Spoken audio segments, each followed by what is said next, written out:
50, or you feel like man, we not there, or I didn't instigate, I'm good? Honestly, I'm a businessman. If 50 Cent still had value, I may have been done it.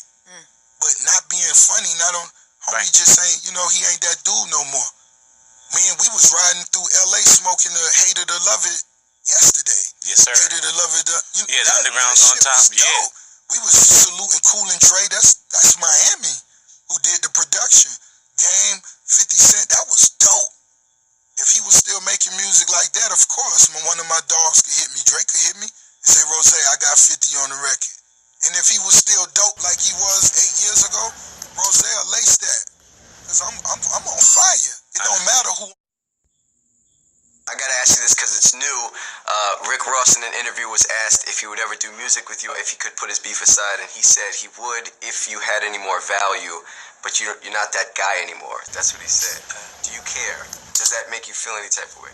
No. And then I don't know what his value is to music culture at this moment. Would you make music with him ever? I never made music with him. I don't have interest in making music with him. You watch guys, a lot of these guys, even when you make reference to music culture and stuff like that, they're one-trick ponies. So they're gonna be gone. I said you in hip hop, they said, now what have you done? What have you done for me lately? All right, so they watch. You can get next to the guys that got momentum and try and survive based on that, but there's not a lot going on there.